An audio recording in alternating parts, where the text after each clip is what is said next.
Encuentro en Bogotá. Mike Pompeo e Iván Duque ratificaron su compromiso para abogar por nuevas elecciones en Venezuela. Busca una nueva relación. Presidente Nicolás Maduro asegura que está dispuesto a establecer negociaciones directas con Estados Unidos. Debate. Juan Guaidó se reunió con el presidente de Colombia, Iván Duque. Reforzar alianzas. Canciller Jorge Arreaza sostuvo un encuentro en Teherán con su homólogo de Irán, Javad Zarif. Se propaga el virus. Autoridades sanitarias de China confirman tercera muerte por neumonía vírica.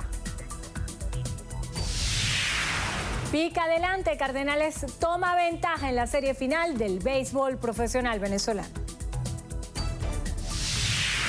Reencuentro. Jennifer Aniston y Brad Pitt celebran juntos sus logros en los premios SAG.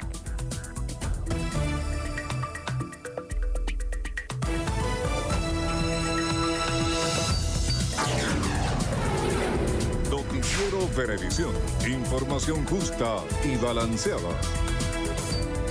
Hola, ¿qué tal? Bienvenidos a la emisión meridiana de su noticiero Venevisión. Muy buenas tardes, Venezuela. Les saludamos en nombre de todo nuestro equipo, Milagros Zambrano y esta servidora Endrina Yepes. Comenzamos a revisar las informaciones y lo hacemos de inmediato. El secretario de Estado estadounidense Mike Pompeo y el presidente de Colombia, Iván Duque, ratificaron su compromiso para atender, entre otros temas, la crisis migratoria y abogar por nuevas elecciones en Venezuela. En el encuentro afirmaron que es necesario presentar un plan de acción para la recuperación económica en Venezuela con participación de la comunidad internacional. Hablamos de las consecuencias devastadoras de lo que ha sucedido. Hace algunos meses yo visité Cúcuta. El mundo debe continuar apoyando los esfuerzos del pueblo venezolano de volver a la democracia, ya que tiene un impacto no solamente en los venezolanos, pero en Colombia y en toda la región. El llamado urgente a que se adelanten elecciones libres y creíbles en Venezuela y que esas elecciones libres y creíbles tengan también la activación de un plan de recuperación económica y que ahí llegue la confluencia de la comunidad internacional. En eso nos seguimos manteniendo, secretario Pompeo, y haremos ese llamado en todas las instancias regionales. Así lo indicaron antes de su participación en la tercera conferencia ministerial hemisférica de la lucha contra el terrorismo que se realizará hoy en Colombia.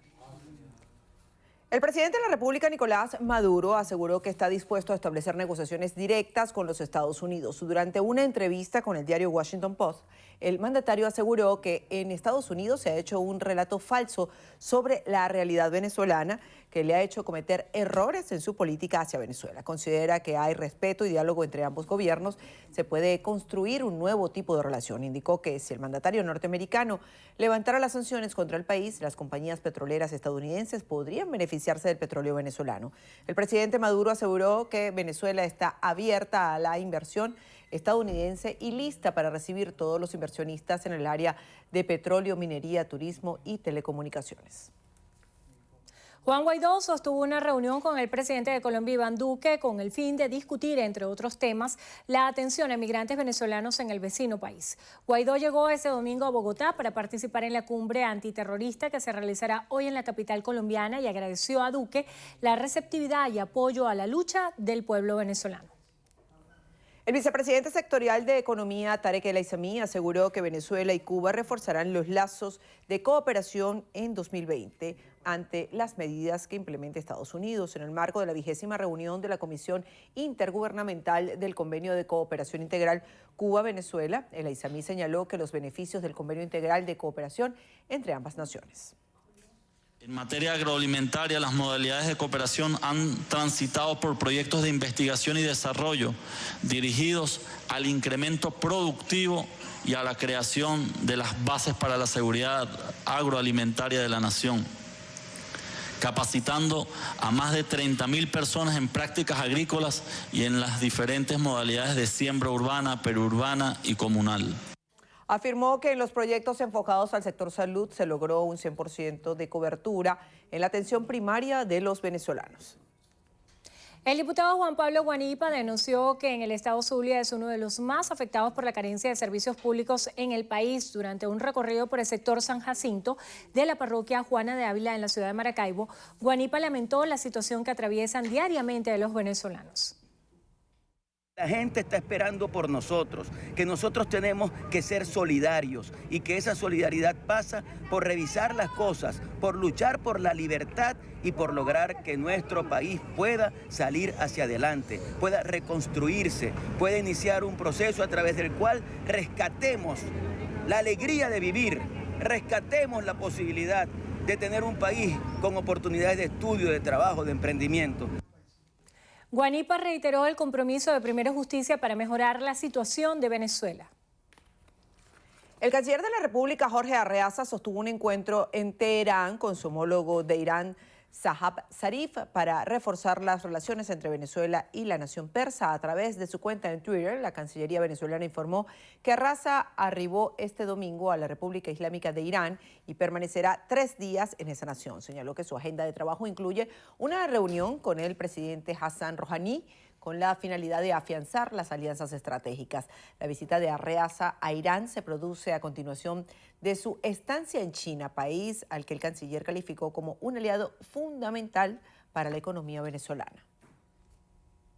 La Superintendencia de las Instituciones del Sector Bancario Sudeban informaron que este 20 de enero no habrá actividad bancaria. A través de su cuenta en Twitter, Sudeban asegura que la banca pública y privada no prestarán servicio por el Día de la Divina Pastora, celebrado el pasado 14 de enero. Indicó que las entidades bancarias mantendrán habilitados sus servicios a través de las distintas plataformas digitales y cajeros automáticos.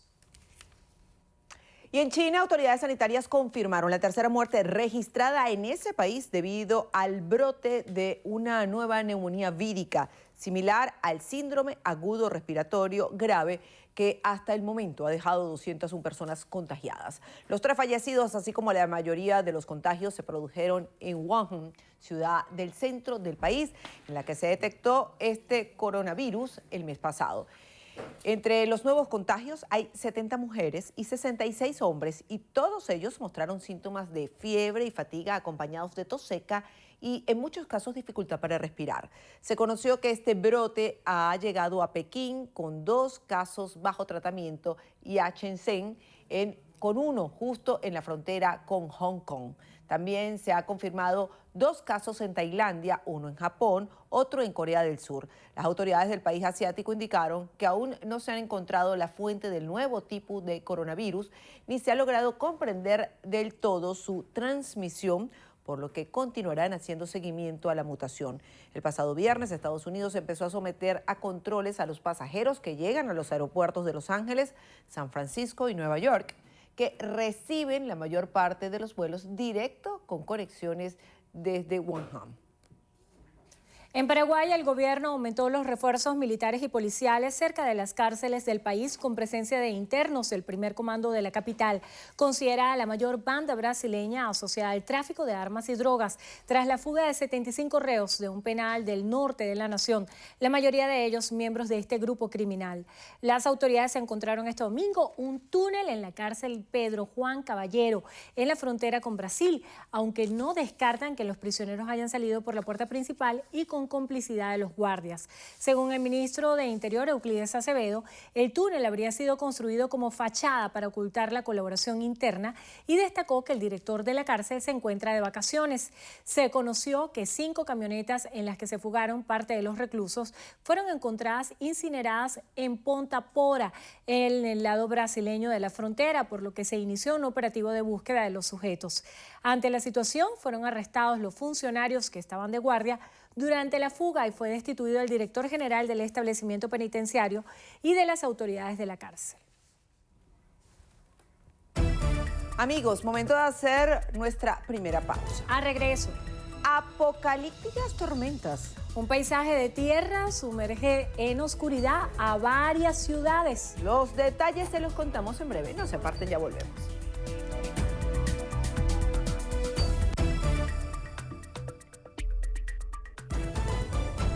John Marc Coronado requiere con urgencia albúmina humana. Quienes puedan colaborar, favor comunicarse al 0424-234-5424 o al 0416-918-1938. Recuerden, las colaboraciones son gratuitas, no acepte realizar pago alguno.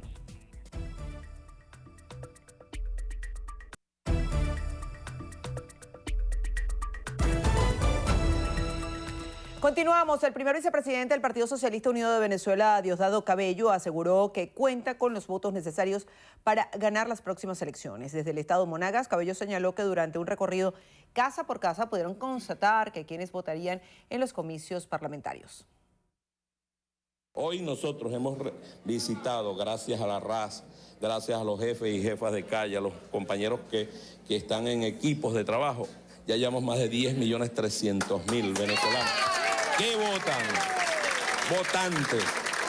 Votantes contactados. Los números que nosotros tenemos favorecen ampliamente al voto duro chavista, pero ampliamente al voto duro chavista, más del 50% de votos duros chavistas.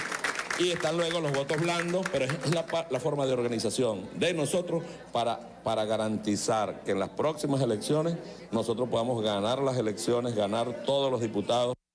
Durante la jornada de carnetización que se realizó durante el reciente fin de semana en todo el territorio nacional, Cabello indicó que sí hay 6 millones de militantes del partido y que esperan alcanzar los 9 millones en todo el país.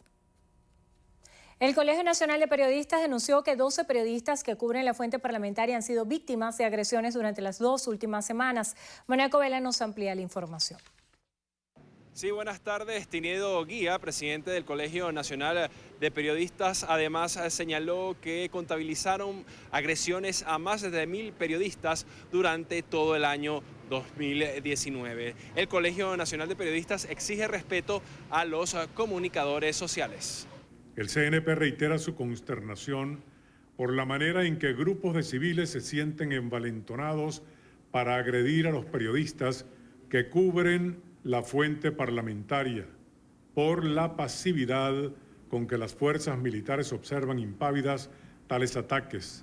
El Colegio Nacional de Periodistas también denunció casos de intento de sobornos a periodistas. Saludaron las liberaciones de los comunicadores sociales Víctor Ugas y Jesús Medina Esaine. Esto es la información. Continúen con más de la emisión meridiana de Noticiero Venevisión. Gracias, Manuel. A través de la misión Venezuela Bella, el municipio José Ángel Lamas del estado Aragua contará con el Boulevard Juan Bautista. Eliezer Hernández con los detalles. Así lo dio a conocer el alcalde de la jurisdicción, Eric Ramírez, quien señaló que contarán con 3 fuentes interactivas para el disfrute de los visitantes. Aspiramos aproximadamente en un lapso no mayor a 60 días que estemos inaugurando el gran Boulevard Juan Bautista, acá del municipio de José Ángel Lamas, donde tiene una particularidad que hemos extendido la obra, porque no es nada más el Boulevard como tal, sino que también se ha elevado a una clínica popular el nivel de nuestro ambulatorio debido a las condiciones que se encuentran de prestación de servicios. Ramírez señaló además que 13.000 familias de Santa Cruz de Aragua son atendidas de manera organizada con los consejos locales de abastecimiento y producción. Estamos convencidos también que desde el partido y de todo lo que tiene que ver con el código QR, desde allí va a venir también hay muy buenas expectativas también con el Consejo Bolivariano de Alcaldes, donde nuestro presidente ha dicho que todos los alcaldes debemos manejar las datas de todo lo que tiene que ver con las diferentes misiones sociales. Finalmente, el alcalde Eric Ramírez destacó que durante la jornada de carnetización del Partido Socialista Unido de Venezuela que se realizó durante el reciente fin de semana, más de 400 personas asistieron para inscribir su militancia en el partido de gobierno. Desde el estado de Aragua, Eliezer Hernández, Noticiero Venevisión. Hoy en Ecuador arranca la cumbre del Foro Global sobre Migración y Desarrollo en el Centro de Convenciones Metropolitano de Quito, evento en el que se debatirá sobre la migración en el continente. El canciller de Ecuador, José Valencia, informó que el evento contará con la participación de 1.300 delegados de 150 países, quienes tendrán la oportunidad de examinar cómo los países tienen que coordinarse para elaborar políticas públicas a fin de manejar de una mejor manera el fenómeno migratorio. Valencia indicó que la cumbre se desarrollará entre el martes y el viernes, mientras que hoy lunes tendrá lugar la segunda edición del Foro de Jóvenes, actividad en la que líderes juveniles y sociedad civil abordan los flujos migratorios desde su propia perspectiva. El canciller precisó que mediante varias reuniones y ponencias, y así como encuentros programados en los 4 días de deliberaciones, se espera alcanzar compromisos políticos de todos sus participantes en aras de una migración segura, ordenada, regular y responsable. El gobernador del estado de Aragua, Rodolfo Marcos Torres, aseguró que está trabajando para el mejoramiento de los espacios de la Universidad Central de Venezuela, Campus Maracay. Carla Villegas con la información. Con el objetivo de satisfacer todas las necesidades de los estudiantes de las facultades de Agronomía y Veterinaria, el gobierno regional también se ha encargado de efectuar el restablecimiento del servicio de agua, alumbrado, electricidad, alimentación y el plan de seguridad en las más de 110 hectáreas del campus. Atendiendo a nuestros estudiantes de la Universidad Central de Venezuela, Campus Maracay. También una jornada de licencia para conducir y pronto vamos a tener una jornada de cedulación, un trabajo de la mano, con el Centro de Estudiantes, con la Federación Venezolana de Estudiantes, coordinando, trabajando juntos. Las autoridades universitarias resaltaron el esfuerzo que realiza el equipo de gobierno. Precisaron que desde el inicio de estas acciones se ha logrado observar 90% de las mejorías en esta importante casa de estudio. Desde Telearagua, Carla Villegas, Noticiero Venevisión.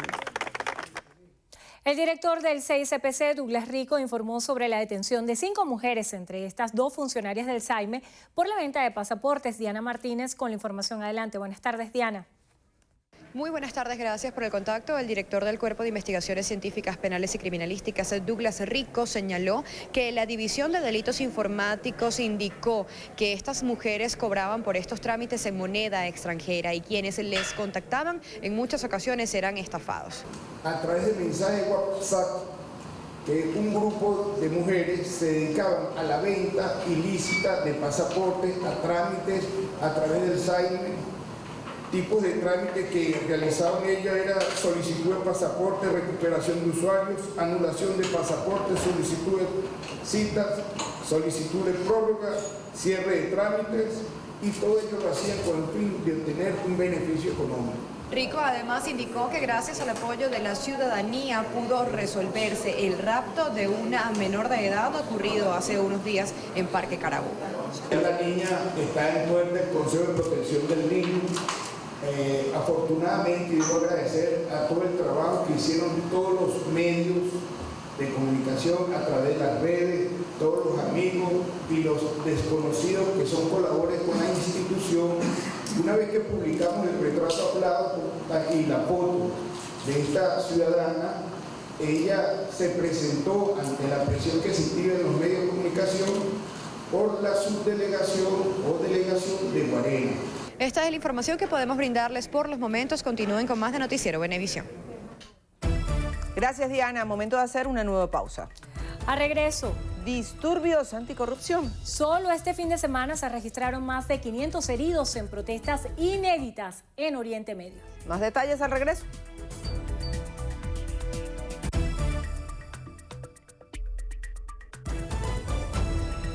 Aida Gómez necesita con urgencia ciclovir en tabletas o crema. Quienes puedan colaborar, favor comunicarse al 0412-393-5156. Recuerde, las colaboraciones son gratuitas. No acepte realizar pago alguno.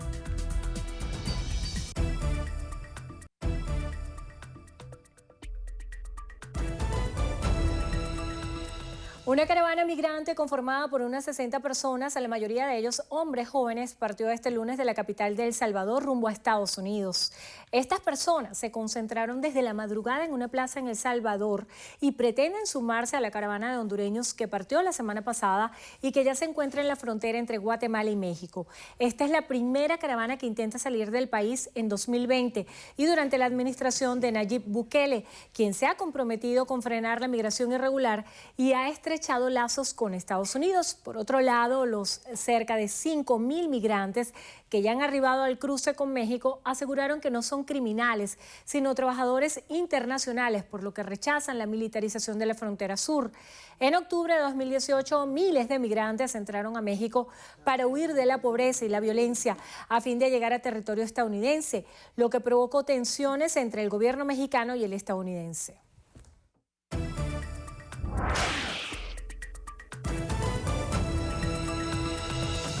Momento de iniciar nuestro recorrido por las notas internacionales en lo que pasa en el mundo. Endrina, amigos, y lo hacemos en Puerto Rico, donde al menos 7 sismos de mediana intensidad sacudieron la isla durante la madrugada de hoy. Sin embargo, las autoridades indicaron que pese a que la actividad sísmica va a continuar, los temblores reportados siguen teniendo magnitud moderada.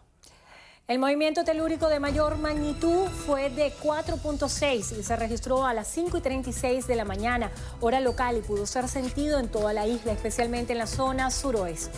El temblor fue registrado en la misma zona que ya ha experimentado un aumento de los movimientos de tierra desde finales de diciembre del año pasado, y por el momento no hay aviso de tsunami. Por otro lado, la gobernadora Wanda Vázquez destituyó a 2 funcionarios al revelarse fallas en el manejo y distribución de suministros almacenados a todos los damnificados los pasados terremotos.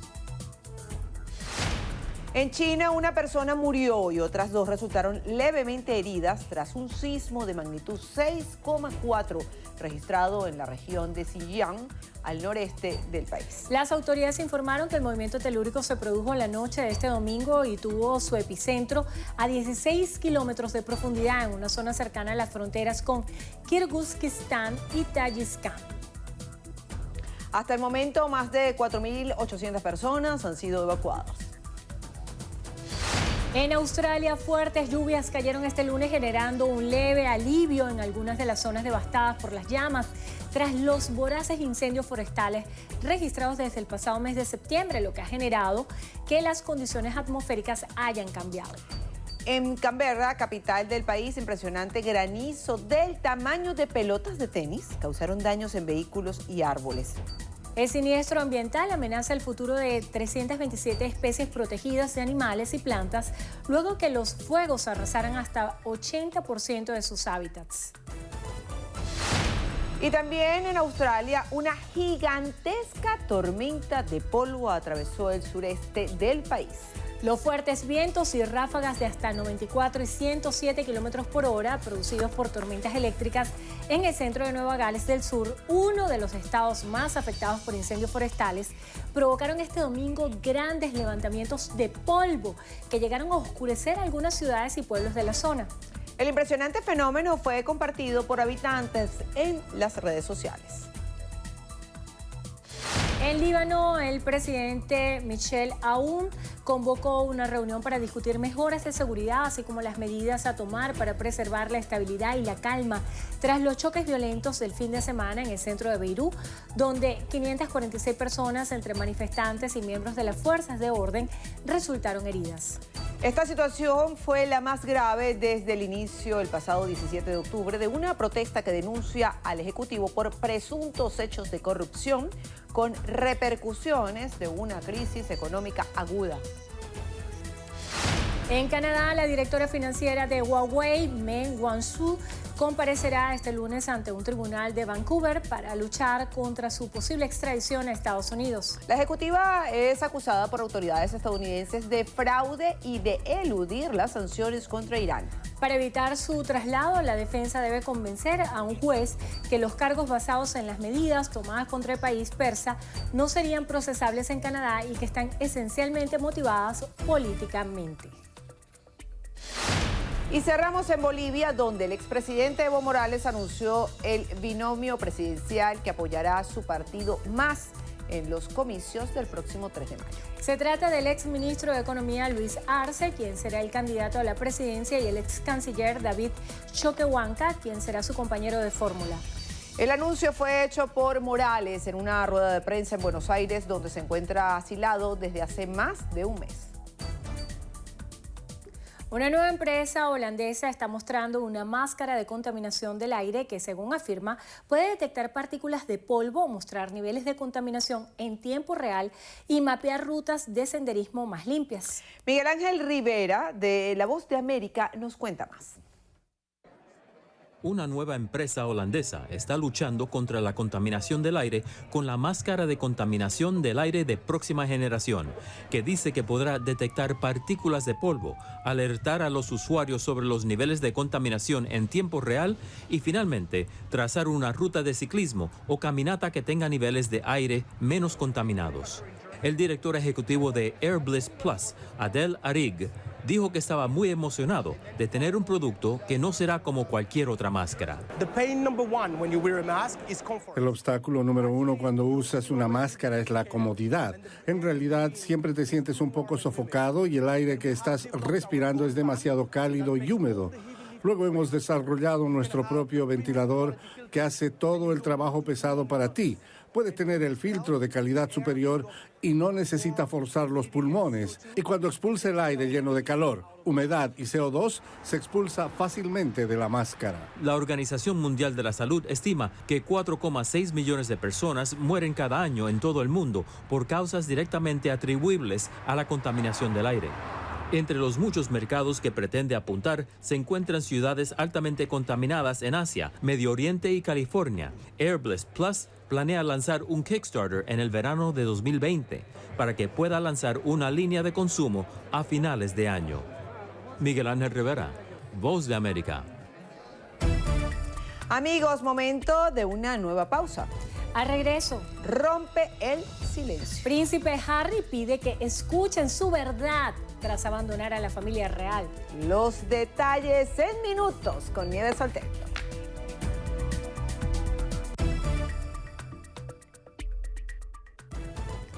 José David González necesita con urgencia donantes de sangre. Quienes puedan ayudar, favor dirigirse al Hospital José María Vargas o comunicarse al 0412-922-0030 o al 0412-368-2543. Recuerde, las colaboraciones son gratuitas. No acepte realizar pago alguno.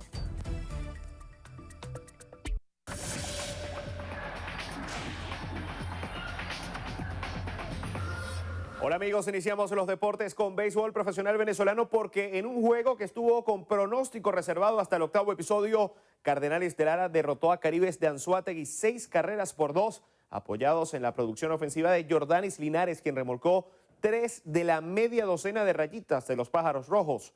Fue precisamente Linares quien rompió la paridad en el octavo episodio con imparable al centro que remolcó a Jackson Flores. El rally lo coronó Wellington Dotel con otro imparable al centro con el que pisó la goma Isaías Tejeda. La victoria fue para Wilkin Rodríguez y Ángel Nesbitt cargó con la derrota. Esta noche, el segundo compromiso de la serie. Pasamos a la vuelta al Táchira porque el yaracuyano y ficha del Deportivo Táchira JHS, Roniel Campos, se proclamó campeón del evento ciclístico más importante del país, de la Vuelta Grande de América, tras llegar en el octavo lugar de la octava etapa, disputada en San Cristóbal con un circuito de 12 vueltas para un recorrido total de 115,2 kilómetros. El ganador de la etapa fue Leonel Quintero de Venezuela, país de futuro, al llegar a la meta en una final reñida con el colombiano del Androni Sidermec, Jonathan Restrepo, con un tiempo de 2 horas 58 minutos y 39 segundos. 1005 pases, esa es la cantidad de veces que el Fútbol Club Barcelona tocó el balón. 6 las veces que disparó al arco para finalmente ganar apenas por la mínima diferencia ante el Granada en el debut de Quique Setién al frente del cuadro de la ciudad condal, con un tanto de Lionel Messi al minuto 76. Barcelona es líder de la liga por 2 goles de diferencia, 43 puntos tiene al igual que el Real Madrid. 16 puntos de ventaja y encaminados al un descalabro de proporciones colosales a su primer título de Premier League. Así está el Liverpool en Inglaterra tras derrotar a su histórico archirrival, el Manchester United, 2-0 en Anfield Road. Virgil van Dijk al minuto 14 y Mohamed Salah en el tercer minuto de adición tras los 90, tras un espectacular pase de Alisson Becker, anotaron los tantos de los Reds. Arrancó el primer Grand Slam de tenis de la temporada, el Abierto de Australia, en medio de las preocupaciones por la calidad del aire y en una jornada pasada por intensos aguaceros hacia el final de la tarde. Novak Djokovic alcanzó la victoria 900 de su carrera tras vencer en 4 sets al alemán Jan-Lennard Struff con parciales de 7-6, 6-2, 2-6 y 6-1 en 2 horas y 16 minutos de partido. Un Roger Federer que aseguró no tener mayores expectativas para el torneo derrotó sin mayores sobresaltos al estadounidense Steve Johnson en sets corridos por 6-3, 6-2 y 6-2 en 1 hora y 21 minutos. Su rival saldrá del choque entre Quentin Halys y Filip Krajinovic. También ganó la estadounidense Serena Williams, que venció en sets corridos a la rusa Anastasia Potapova por 6-0 y 6-3 en apenas 58 minutos de partido. Ahora se medirá a Tamara Zidansek de Eslovenia. Amigos, hasta aquí la información deportiva de su noticiero Venevisión. Un fuerte abrazo para todos.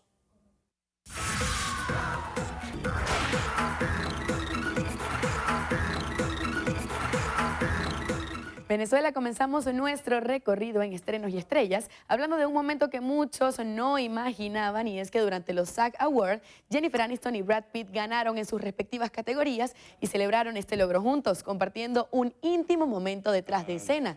Él se llevó el galardón a Mejor Actor Secundario en una película por su papel en Once Upon a Time in Hollywood, y ella el de Mejor Actriz en una serie dramática por su papel de presentadora en The Morning Show.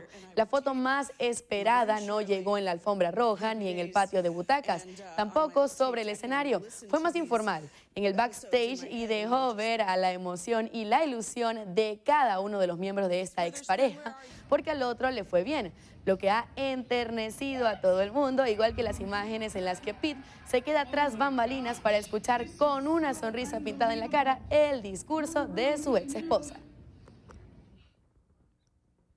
Algo que muchos esperábamos eran las declaraciones del príncipe Harry, refiriéndose a su dimisión a la corona británica, y el fin de la espera ya llegó.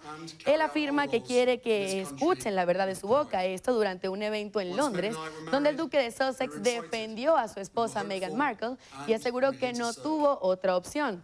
Dijo que siempre tendrá el mayor respeto por su abuela, quien es su comandante en jefe, y está increíblemente agradecido con ella y el resto de su familia por el apoyo que le han brindado en los últimos meses, pues nadie sabe que una vez que los duques contrajeron matrimonio, estaban emocionados y listos para servir a la gente, por lo que le entristece la decisión no de alejarse de la familia real, porque nunca se alejará de Inglaterra, sino de dejar de servir a la reina.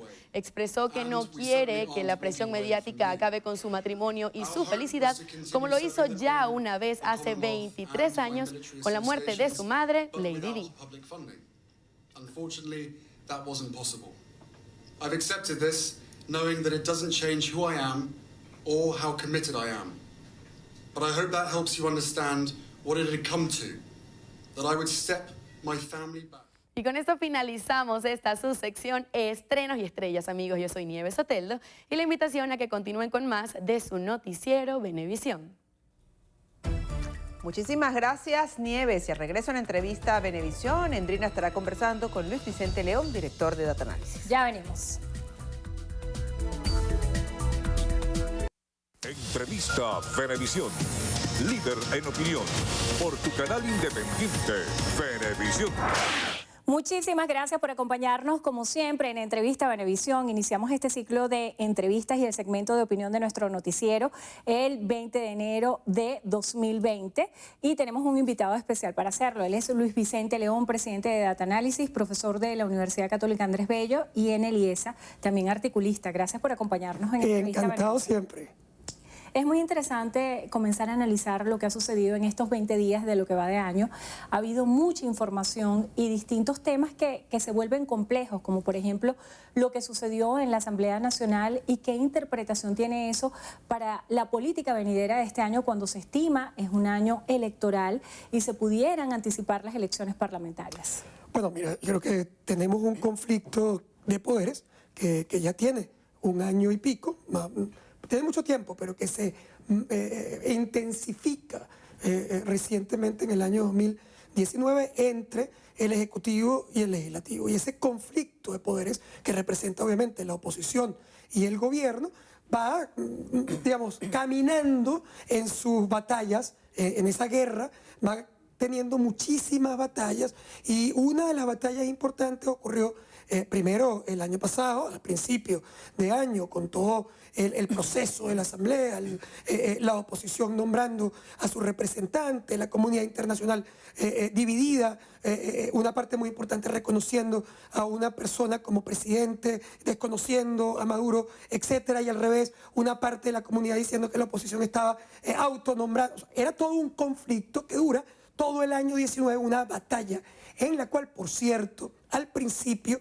la oposición logra unas posiciones muy importantes, el crecimiento del soporte popular de Juan Guaidó, pero por otro lado, en el tiempo, al no lograr concretar el objetivo que había de alguna manera ofrecido, que era el cambio de gobierno o una elección, digamos, competitiva, va perdiendo terrenos y va perdiendo respaldo popular. Cuando llega diciembre, Juan Guaidó, por ejemplo, había perdido un poco más de 23 puntos porcentuales en términos de respaldo popular, y eso no lo había ganado el gobierno tampoco, pero se generaban vacíos, sobre todo una expectativa de cambio que se había debilitado de una manera muy importante. Arranca el año entonces con un intento del gobierno venezolano, aliado con una parte disidente de la oposición, de tratar de ganar dentro de la Asamblea Nacional al propio Guaidó y romper la simbología de lucha opositora. Claro, la gran simbología de la oposición es su líder y la Asamblea. Si lo lograba romper, eso debilitaba la lucha opositora luego de que no han logrado concretar su objetivo. ¿Qué pasa con el liderazgo de Juan Guaidó después de todos estos eventos? ¿Continúa ese proceso de desvanecimiento o se resucita el liderazgo de Juan Guaidó? No tenemos todavía encuestas que nos permitan darte un dato concreto, pero las hipótesis que son muy importantes para el analista, es decir, las variables que tú estudias para estimar lo que va a ocurrir, parecen indicar que Juan Guaidó debe recuperar terrenos en términos de respaldo popular en el corto plazo. ¿Por qué? Es un tema muy simple. La política son símbolos. ¿Y qué ocurrió en esa lucha?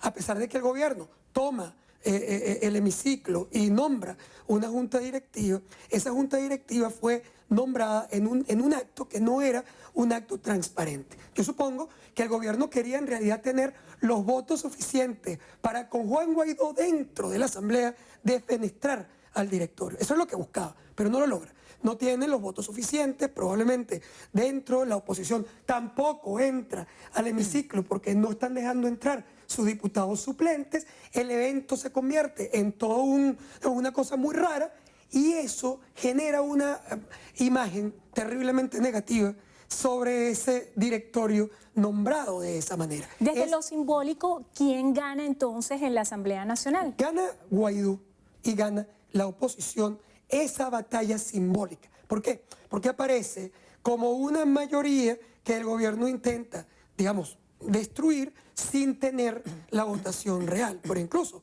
habiendo tenido la votación real, el acto previo, cuando tú perseguías diputados, cuando inhabilitas diputados, cuando se exilian diputados o persigues o apresas diputados opositores, eso es muy mal visto a nivel internacional. Tanto que ese evento en particular es rechazado incluso por aliados importantes del gobierno venezolano como México o como Argentina. Entonces, ¿qué pasa? Guaidó retoma protagonismo. Tú estás viendo a Guaidó de nuevo en la cresta de la ola en términos protagónicos. Y no solamente eso, sino que la oposición aparece como una lucha valiente, entra en la Asamblea, a pesar de que le intentaban ese martes, que hay una Guardia Nacional que intenta impedir, y sin embargo entras, te juramentas. Es decir, es una épica de lucha. Esa épica de lucha genera oxígeno a la oposición y genera oxígeno a Guaidó. Distintos voceros del gobierno han tratado de desmarcarse de esa disputa diciendo que es una fragmentación interna de la oposición.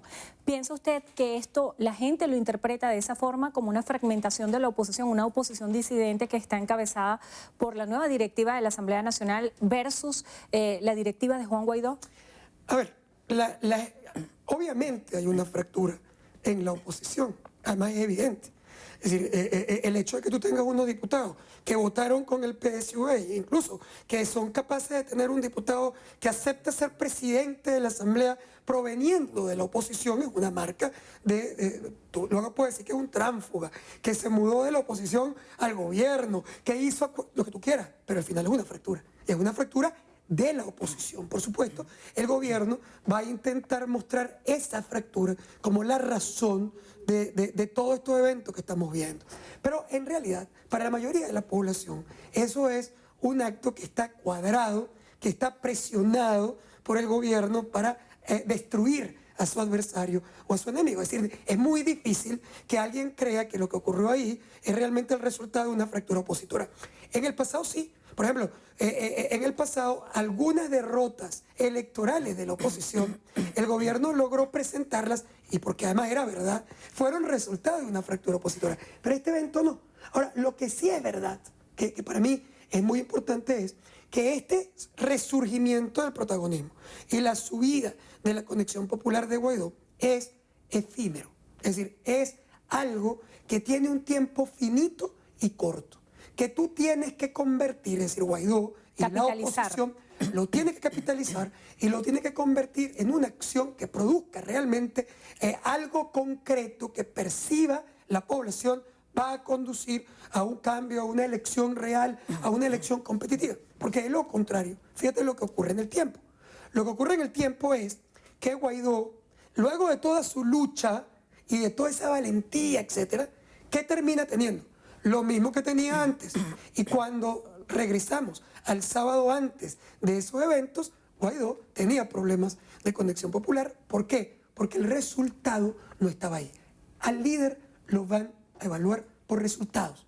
Y por lo tanto él fue ahora a la comunidad internacional a buscar apoyo para obtener resultados. Esa es la gran búsqueda de Guaidó.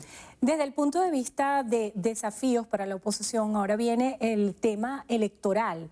¿Participar o no en un proceso electoral con todo este escenario?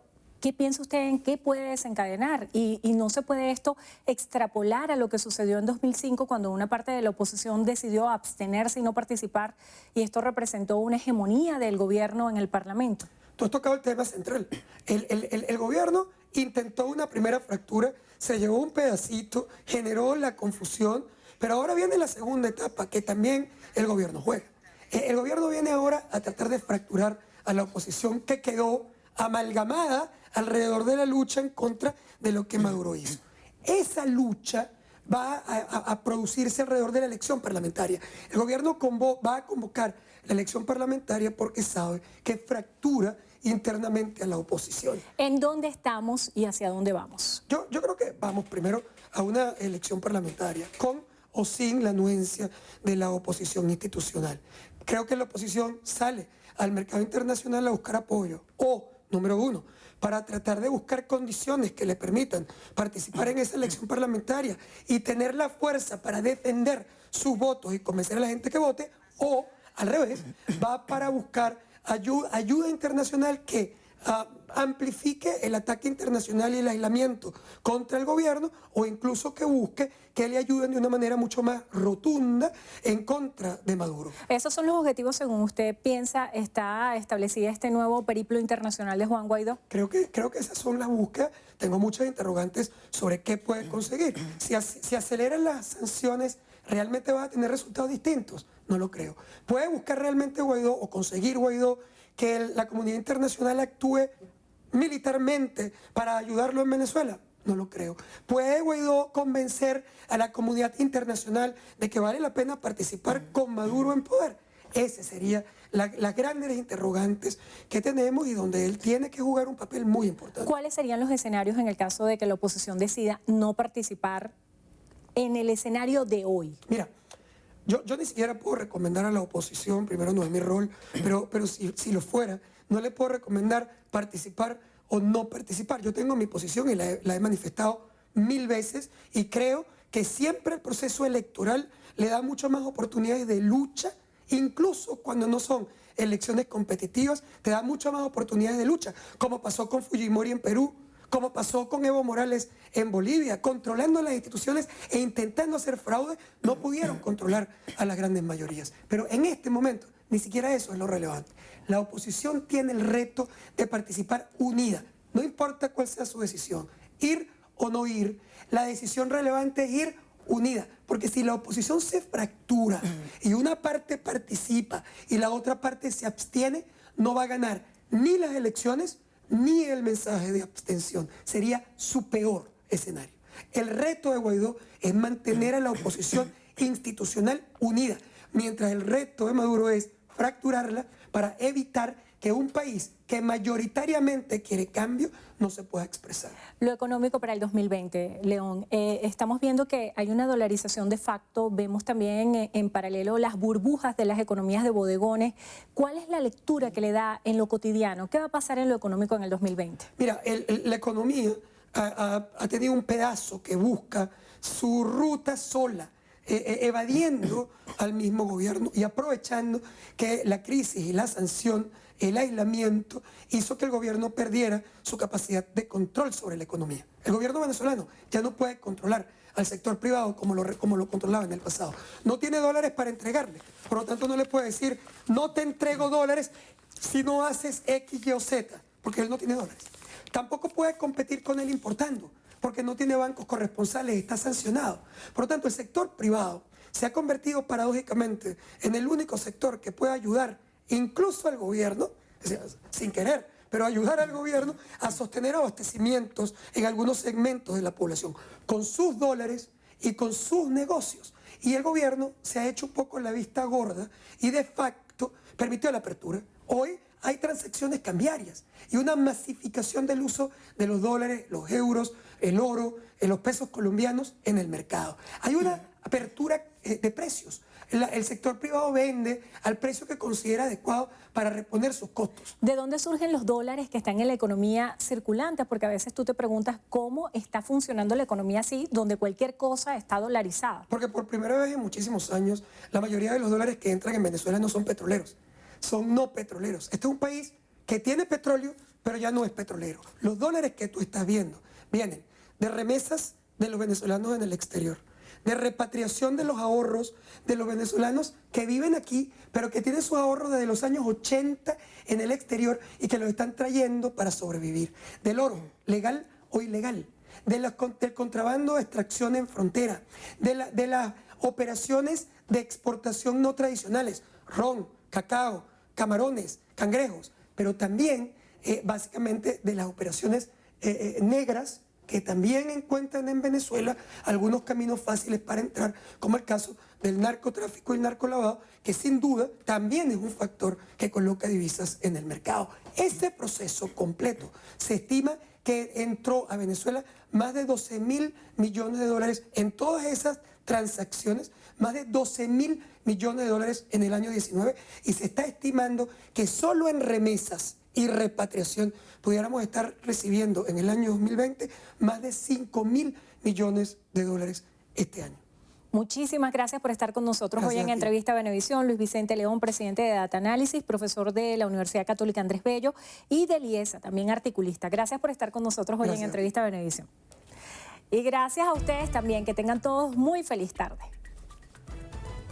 Gracias, Endriana. Amigos, hasta aquí la presente emisión de Noticiero Venevisión. Recuerden, Noticiero Venevisión, Canal 4 reporta. Ustedes deciden a todo. Buenas tardes, feliz inicio de semana.